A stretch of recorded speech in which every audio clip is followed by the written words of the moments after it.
సాధారణంగా మనం మన శరీరం గురించి మాట్లాడుకునేటప్పుడు కేవలం పైకి కనిపించే మాంసం, రక్తం, ఎముకల గూడు ఇలాగే కదా అనుకుంటాం. అవును. మోస్ట్లీ ఒక బయోలాజికల్ మెషీన్ లాగా చూస్తాం దాన్ని. కరెక్ట్. కానీ ఒక్కసారి ఇలా ఊహించుకుందాం. మన చర్మం కింద కంటికి కనిపించని ఒక అద్భుతమైన ఎలక్ట్రికల్ గ్రిడ్ ఉంటే ఎలా ఉంటుంది? ఓ, ఇంట్రెస్టింగ్. అంటే ఈ భౌతిక యంత్రాన్ని నడిపించే ఒక అదృశ్యమైన, అత్యంత సంక్లిష్టమైన నెట్వర్క్ ఎప్పుడూ లోపల పనిచేస్తూనే ఉంటే, ఈరోజు మన లోతైన విశ్లేషణకు మూలం ఇదే అండి. చాలా మందికి దీని గురించి పెద్దగా అవగాహన ఉండదు. అవును. ఈ ఆధునిక యుగంలో మనం బ్రెయిన్ మ్యాపింగ్, న్యూరాలజీ అని గొప్పగా మాట్లాడుకుంటాం కదా. కానీ ఏకంగా 15వ శతాబ్దంలోనే స్వామి పూర్ణానంద రచించిన షట్చక్ర నిరూపణ అనే ప్రామాణిక గ్రంథం మన శరీరంలోని ఈ అదృశ్య శక్తి వలయాన్ని ఒక స్పష్టమైన మ్యాప్లాగా గీసిపెట్టింది. నిజమే. ఈ గ్రంథం కేవలం ఒక పాతకాలపు పుస్తకం కాదు. ఇది మన మానసిక, శారీరక పరిణామ క్రమాన్ని విశ్లేషించే ఒక అద్భుతమైన మాన్యువల్. మనం దీనిని యోగ పరిభాషలో సూక్ష్మ శరీరం అంటాం. ఈరోజు మనం ఈ గ్రంథం ఆధారంగా సూక్ష్మ శరీరంలోని 6 ప్రధాన శక్తి కేంద్రాలైన షట్చక్రాల గురించి ఒక లోతైన విశ్లేషణ చేయబోతున్నాం. అసలు ఈ శక్తి కేంద్రాలు ఏమిటి అంటారు? ఏంటంటే అవి మన దైనందిన జీవితంలో మన భౌతిక, మానసిక స్థితులను ఎలా నియంత్రిస్తాయి. ముఖ్యంగా మనం రోజూ ఫీలయ్యే కోపం, భయం, ప్రేమ, ఆత్మవిశ్వాసం లాంటి భావోద్వేగాలకు ఈ అదృశ్య కేంద్రాలకున్న సైంటిఫిక్ అండ్ తాత్విక సంబంధం ఏమిటి అనేది విడమర్చి తెలుసుకోవడమే మన ఈనాటి లక్ష్యం. సరే, దీని కాస్త విడమర్చి చూద్దాం. గ్రంథంలో చెప్పిన దాని ప్రకారం మన శరీరంలో ఏకంగా 72,000 నాడులున్నాయట కదా. అవును, 72,000. అంటే దీన్ని మనం ఉంటున్న ఒక ఇంటిలో గోడల వెనక దాగి ఉన్న వైరింగ్ సిస్టంతో పోల్చుకోవచ్చు కదా. ఖచ్చితంగా పోల్చుకోవచ్చు. ఈ నాడుల్లో ప్రధానంగా 3 ఉన్నాయని చెప్తారు. ఇడానాడి, పింగళానాడి అనేవి లెఫ్ట్ రైట్ వైర్లనుకుంటే, సుషుమ్నా నాడి అనేది ఆ మెయిన్ పవర్ కేబుల్ లాంటిదన్నమాట. ఎగ్జాక్ట్లీ.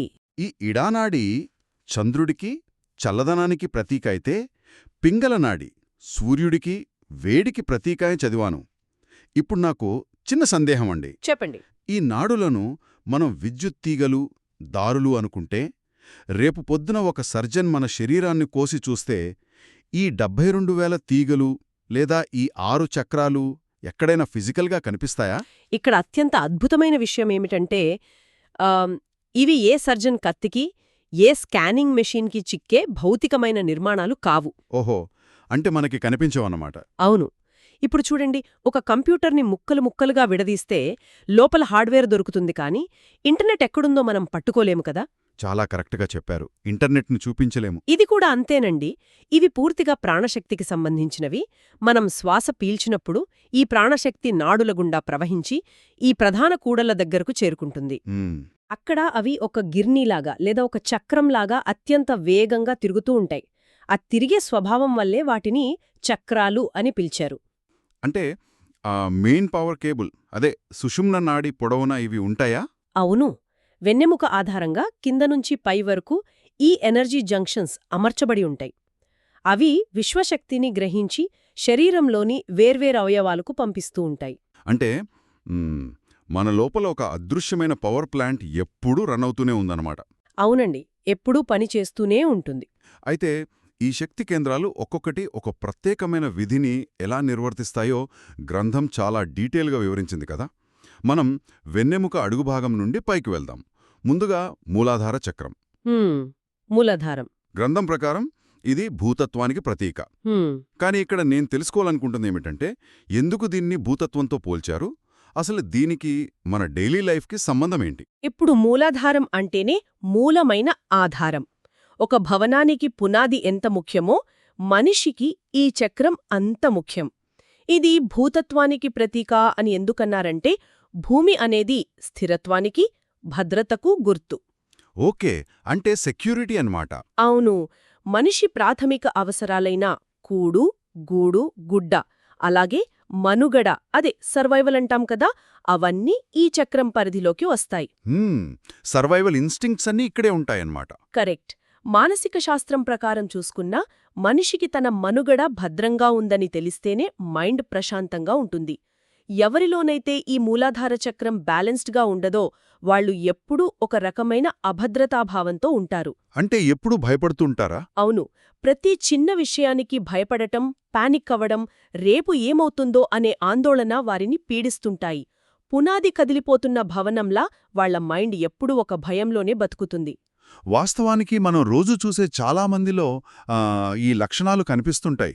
కేవలం బతకడం, రేపటి గురించి భయపడటం మాత్రమే జీవితం కాదు కదా. అవును కదా. మనం ఒకసారి సెక్యూర్గా ఉన్నాం అనిపించాక మనిషి సహజంగానే జీవితాన్ని అనుభవించాలి అనుకుంటాడు. అదే కదా మన తర్వాతి చక్రం, నాభికి కింద ఉండే స్వాదిష్ఠాన చక్రం.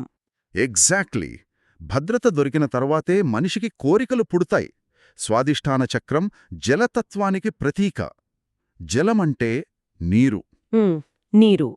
నీటికి ఉండే సహజ లక్షణం ప్రవహించడం కదా. మనలోని భావోద్వేగాలు, కోరికలు, సృజనాత్మకత కూడా నీటిలాగే ప్రవహించాలి. ప్రాచీన యోగులు ఈ చక్రాన్ని జలతత్వంతో ఎందుకు ముడిపెట్టారంటే, భావోద్వేగాలను అణిచిపెట్టుకుంటే, సప్రెస్ చేస్తే అన్నమాట. అవును, సప్రెస్ చేస్తే ఒకచోట నిలిచిపోయిన మురుగునీరులాగా అవి విషపూరితంగా మారతాయి. అదే సమయంలో వాటిని కంట్రోల్ చేయకుండా వదిలేస్తే ఆ వరదలాగా మారి జీవితాన్ని ముంచేస్తాయి. అంటే ఎమోషన్స్ని బ్యాలెన్స్ చేయడం అన్నమాట. అవునండి. ఈ స్వాదిష్టాన చక్రం బ్యాలెన్స్గా ఉంటే మనిషి తన కోరికలను, ఎమోషన్స్ను చాలా ఆరోగ్యకరంగా వ్యక్తపరుస్తాడు. వాళ్లలో క్రియేటివిటీ చాలా అద్భుతంగా ఉంటుంది. అంటే మన ఎమోషనల్ ఫ్లో అంతా ఈ సెంటర్ నుండే ఆపరేట్ అవుతుందన్నమాట. ఇక అక్కడ్నుండి మూడో సెంటర్కొస్తే నాభి దగ్గర అంటే బొడ్డు ప్రాంతంలో మణిపూరక చక్రం ఉంది. అవును, మణిపూరకం. ఇది అగ్నితత్వం. భౌతికంగా ఇది మన జీర్ణక్రియను కంట్రోల్ చేస్తుందని గ్రంథం చెబుతుంది. ఇక్కడే అసలైన ఆసక్తికరమైన విషయం దాగుందండి. ఏంటది? ఇప్పుడు మణిపూరక చక్రం బలహీనంగా ఉంటే ఫిజికల్గా జీర్ణక్రియ దెబ్బతింటుంది. ఎందుకంటే అగ్నితత్వం కాబట్టి జఠరాగ్ని మందగిస్తుంది అన్నది సైంటిఫిక్గానే కాదు, లాజికల్గా కూడా అర్థం చేసుకోగలం. కరెక్ట్. కానీ గ్రంథం ఏమంటోందంటే ఇది బలహీనపడితే మనిషిలో అహంకారం, కోపం, భయం లాంటివి వస్తాయని. ఒక జీర్ణక్రియకు సంబంధించిన భౌతిక కేంద్రం ఏకంగా కోపం, అహంకారం లాంటి డీప్ సైకలాజికల్ లక్షణాలను ఎలా సృష్టిస్తుంది? ఇది సైకలాజికల్ విషయమా లేక ఫిజికల్ విషయమా? దీన్ని మనం ఒక విశాలమైన దృక్పథంతో చూస్తే ఇదెంత గొప్ప సైన్సో అర్థమవుతుంది. ఆధునిక వైద్యశాస్త్రం ఇప్పుడు గట్ బ్రెయిన్ యాక్సిస్ గురించి మాట్లాడుతోంది కదా. అవును, గట్ బ్రెయిన్ కనెక్షన్. అంటే మన పొట్టెకి, మన మెదడుకి నేరుగా సంబంధముందని శతాబ్దాల క్రితమే షట్చక్ర నిరూపణ ఇదే విషయాన్ని చెప్పింది. అగ్ని అనేది శక్తికి మూలం. జీర్ణక్రియ సరిగ్గా జరగకపోతే లేదా ఈ మణిపూరకంలో శక్తి ప్రసారం ఆగిపోతే శరీరానికి ప్రాణశక్తి అందదు. ఓకే. ఎప్పుడైతే మనిషిలో ఆ ఇంటర్నల్ పవర్ తగ్గిపోతుందో అప్పుడు మైండ్ ఆటోమేటిక్గా ఒక రకమైన డిఫెన్స్ మెకానిజంలోకి వెళ్ళిపోతుంది. తనలో శక్తి లేదన్న అభద్రతను కప్పిపుచ్చుకోవడానికి మనిషి బయటకి ఈగో అనే ముసుగు వేసుకుంటాడు. అదనమాట. అంటే కోపం అనేది బలం కాదు, అదొక బలహీనతకు రియాక్షన్ అన్నమాట. ఖచ్చితంగా. నిజమైన శక్తి, ఆత్మవిశ్వాసమున్న వ్యక్తి ఎప్పుడూ ప్రశాంతంగా ఉంటాడు. తనను ఎవరూ ఏమీ అనకూడదన్న భయమే కోపంగా మారుతుంది కదా. నిజమే. మణిపూరకం కరెక్ట్గా బ్యాలెన్స్ అయిన వ్యక్తిలో అత్యున్నతమైన సంకల్ప బలం అంటే విల్ పవర్ ఉంటుంది. వాళ్లు ఏది అనుకుంటే అది సాధించగలరు, కాని వాళ్లలో అహంకారం ఉండదు. ఇది నిజంగా ఒక ఐ ఓపెనర్ అండి. భౌతికంగా మొదలైన ఒక శక్తిలోపం మానసికంగా ఎంత ప్రభావాన్ని చూపిస్తుందో గదా. అవును. ఇప్పటివరకు మనం మాట్లాడుకున్న కిందున్న ఈ 3 చక్రాలు మూలాధారం అంటే మనుగడ, స్వాదిష్టానం అంటే కోరికలు, మణిపూరకం అంటే అహం. ఇవన్నీ గమనిస్తే మనిషి యొక్క వ్యక్తిగత మనుగడకు, ఒక జంతు సహజమైన ఆలోచనా విధానానికి సంబంధించినవిగా అనిపిస్తున్నాయి. బేసిక్ ఇన్స్టింక్ట్స్ అనొచ్చు. అదే. ఒకవేళ మనిషి ఇక్కడే ఆగిపోతే అతను కేవలం తెలివైన జంతువుగానే మిగిలిపోతాడు కదా. మరి ఉన్నతమైన మానవత్వం ఎక్కడ మొదలవుతుంది? సరిగ్గా అడిగారు. అందుకే ఛాతీ మధ్యలో హృదయస్థానంలో ఉండే అనాహత చక్రం చాలా కీలకమైనది. ఇది వాయుతత్వానికి ప్రతీక. ఓకే, వాయుతత్వం. ఇది ఒక ట్రాన్సిషన్ పాయింట్. కిందున్న ఆ 3 చక్రాల స్వార్థం నుండి పైనున్న ఆధ్యాత్మిక లేదా నిస్వార్థ చక్రాల వైపుకు మనిషిని నడిపించే ఒక బ్రిడ్జ్ ఈ అనాహత చక్రం. ఇక్కడే మనకు ప్రేమ, దయ, కరుణ ఉద్భవిస్తాయి. అంటే ఒక విధంగా ఇది కింది చక్రాల నుండి వచ్చే రా ఎమోషన్స్ని ఆ పైనున్న దైవిక ఆలోచనలతో బ్యాలెన్స్ చేసే ఒక ట్రాన్స్లేటర్లా పనిచేస్తుందన్నమాట. ఎగ్జాక్ట్లీ, ఒక వారధిలాగా. నాకు ఈ గ్రంథంలో మరో విషయం చాలా ఆసక్తికరంగా అనిపించింది. ఈ చక్రం దగ్గర అనాహత శబ్దం గురించి ప్రస్తావించారు. అనాహత శబ్దమంటే ఎవరూ చేయకుండానే పుట్టే ధ్వని అని అర్థమొస్తుంది కదా. ఇది ఫిజికల్గా ఎలా సాధ్యం? చాలా లోతైన పాయింట్ అండి ఇది. ఇప్పుడు భౌతిక ప్రపంచంలో ఏ శబ్దమైనా పుట్టాలంటే 2 వస్తువులు ఢీకొనాలి కదా. చేతులు తడితేనే చప్పట్లు మోగుతాయి. అవును. కాని మనిషి అంతరంగంలో ఎప్పుడైతే కింద ఉన్న ఆ భయం, కోపం, అహంకారం అనే సంఘర్షణలన్నీ ఆగిపోతాయో అప్పుడు మనసుకు ఒక అద్భుతమైన ప్రశాంతత వస్తుంది. హ్మ్. ఎలాంటి రాపిడి, సంఘర్షణ లేని ఆ నిశ్శబ్దంలో అంతర్గతంగా ప్రతిధ్వనించే విశ్వశబ్దమే ఈ అనాహత ధ్వని. వావ్. ఎవరైతే తమ స్వార్థాన్ని వదిలిపెట్టి ప్రపంచం పట్ల నిస్వార్థమైన ప్రేమను చూపిస్తారో వారి అనాహత చక్రం వికసించి ఈ ప్రశాంతమైన ధ్వనిని ఫీలవుతారని యోగులు చెబుతారు. వాయువు ఎలాగైతే కంటికి కనిపించకుండా అంతటా వ్యాపించి ఉంటుందో వాళ్ల ప్రేమ కూడా ఎవరికీ కనిపించకుండానే అందర్నీ స్పృశిస్తుంది. అద్భుతమండి. అక్కడ్నుండి మన ప్రయాణం గొంతు దగ్గరకు చేరుకుంటుంది. ఇక్కడ విశుద్ధ చక్రం ఉంటుంది గదా. అవును, విశుద్ధ చక్రం. ఇది ఆకాశతత్వానికి ప్రతీక. మనం ఇతరులతో కమ్యూనికేట్ చేయడానికి, మన భావాలను వ్యక్తపరచడానికి ఇది కేంద్రం. ఇక్కడ గ్రంథం ఒక ఆసక్తికరమైన పదం వాడింది. శరీరంలోని విషాలను శుద్ధి చేస్తుంది కాబట్టే దీనికి విశుద్ధ చక్రం అని పేరొచ్చిందని. అవును. ఇక్కడ విషమంటే పాము విషం లాంటిది కాదు గదా. అసలు గొంతుకి, విషానికి, శుద్ధి చేయడానికి లింకేమిటి? ఇక్కడ విషమంటే మనం రోజూ మన చుట్టూ ఉన్న సమాజం నుండి గ్రహించే నెగటివ్ ఆలోచనలు, విమర్శలు మరియు ద్వేషం. ఓ, సైకలాజికల్ విషం అనమాట. అవునండి. ప్రతి మనిషి రోజూ ఎంతో కొంత ఈ మానసిక విషాన్ని తీసుకుంటూనే ఉంటాడు కదా. మనం దాన్ని అలాగే మనలో ఉంచుకుంటే మనమే నాశనమైపోతాం. అలాగని తిరిగి ఇతరుల మీద కోపంగా వెలగక్కితే సంబంధాలు పాడవుతాయి. కరెక్ట్.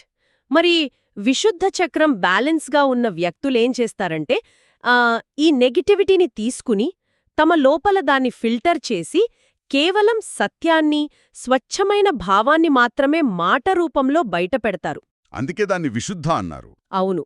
ఆకాశం ఎంత విషాదమైనదో వాళ్ల ఆలోచనా విధానం కూడా అంత విశాలంగా ఉంటుంది.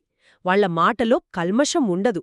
అంటే కమ్యూనికేషన్ అనేది కేవలం మాట్లాడటం కాదు, విన్నదాన్ని అర్థం చేసుకుని ప్రాసెస్ చేసి స్వచ్ఛంగా వ్యక్తపరచడం అన్నమాట. ఎగ్జాక్ట్లీ అదనమాట. ఇక ఈ 6 చక్రాల ప్రయాణంలో శిఖరాగ్రం ఆజ్ఞాచక్రం 2 కనుబొమ్మల మధ్య ఉంటుంది. మనం థర్డ్ ఐ అని పిలుచుకునే స్థానమిదే కదా. అవును, మూడో కన్ను. ఇది మనస్తత్వానికి ప్రతీక. ఇది జ్ఞానానికి, ఇంట్యూషన్కి కేంద్రం అని గ్రంథం స్పష్టంగా చెప్తోంది. ఇక్కడే నాకు పెద్ద సందేహం వస్తోంది. దీనికి ఆజ్ఞాచక్రమని ఎందుకు పేరు పెట్టారు?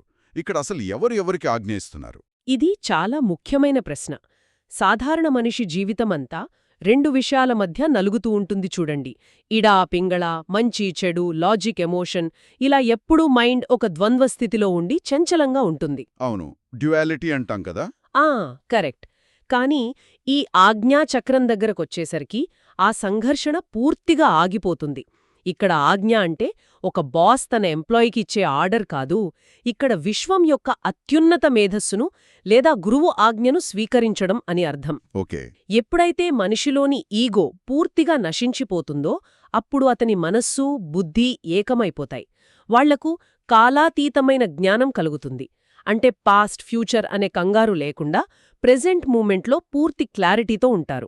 ఈ 6 చక్రాల ప్రాసెస్ అంతా వింటుంటే నాకు ఆధునిక టెక్నాలజీ అనాలజీ గుర్తొస్తోంది. చెప్పండి. మనందరి దగ్గర స్మార్ట్ ఫోన్స్ ఉంటాయి కదా.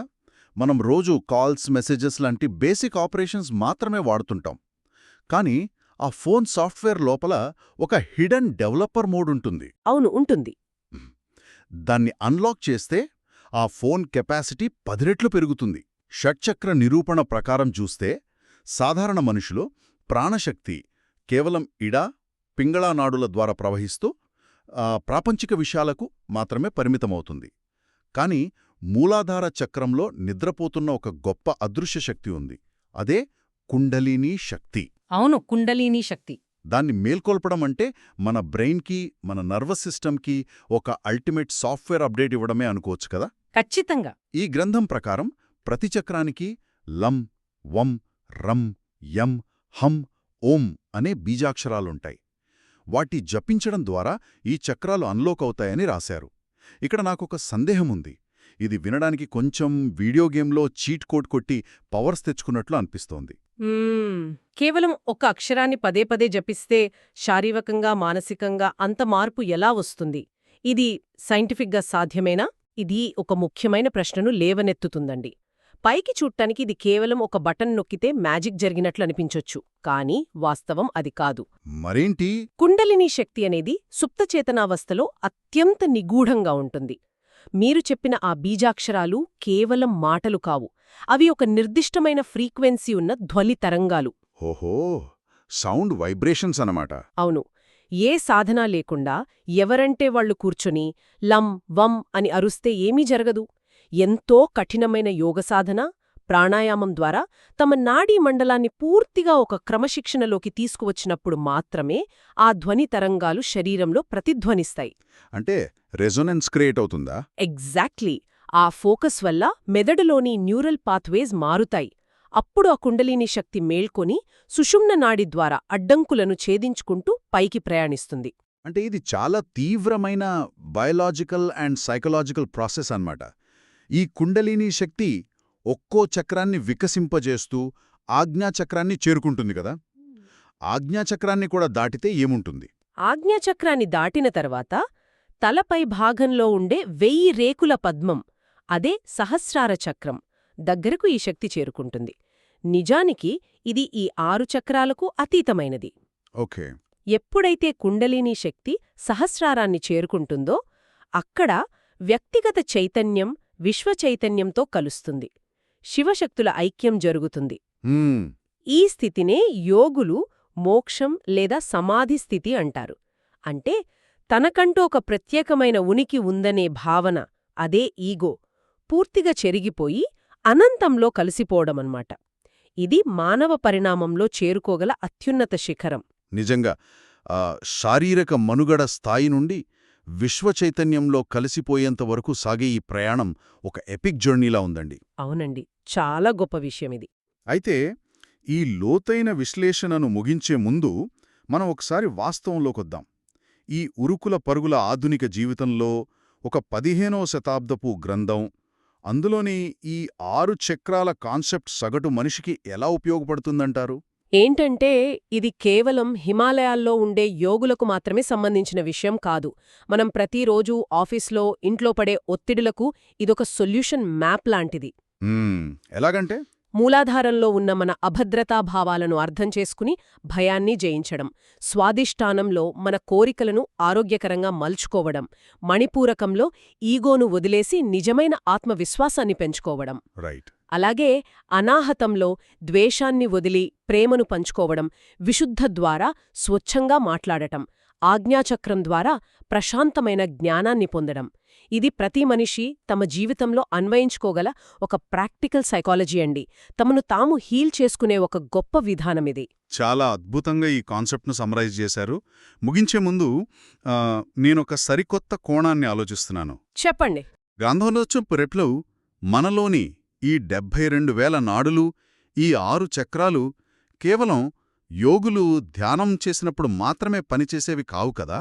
మణిపూరక చక్రం జీర్ణక్రియను, విశుద్ధ గొంతును నియంత్రించినట్లు ఇవన్నీ మన దైనందిన భౌతిక, మానసిక విధులను ప్రతిక్షణం పర్యవేక్షిస్తూనే ఉన్నాయి. అవును, ప్రతిక్షణం పనిచేస్తాయి. ఒకవేళ అదృశ్యమైన ఈ ఎనర్జీ హైవేలో నిరంతరం మనం తీసుకునే స్ట్రెస్ వల్ల, నెగటివిటీ వల్ల ఏదైనా ట్రాఫిక్ జామ్ ఏర్పడితే, అంటే శక్తి ప్రసారంలో అడ్డంకులొస్తే, బహుశా మనలో అకారణంగా వచ్చే కోపం, డిప్రెషన్ మాత్రమే కాకుండా ఈ రోజుల్లో ఎందరినో పీడిస్తున్న డాక్టర్లకు కూడా అంతుచెక్కని దీర్ఘకాలిక శారీరక రుగ్మతలకు అసలు కారణం ఈ ఎనర్జీ ట్రాఫిక్ జామేనా?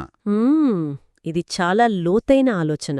ఒకవేళ ఈ అదృశ్య వలయాన్ని, ఈ షట్చక్రాలను మనం సరిగ్గా అర్థం చేసుకుని మైండ్ఫుల్గా బ్యాలెన్స్ చేసుకుంటే కేవలం రోగాల నుండి బయటపడటమే కాదు, మనం ఊహించని అత్యున్నత ఆరోగ్యకరమైన, మేధోపరమైన వెర్షన్గా మననే మనం మార్చుకోగలమా? ఈ ఒక్క ప్రశ్నతో ఈనాటి మన లోతైన విశ్లేషణను ఇక్కడతో ముగిద్దాం. ఈ సరికొత్త ఆలోచనను మీకే వదిలేస్తున్నాం.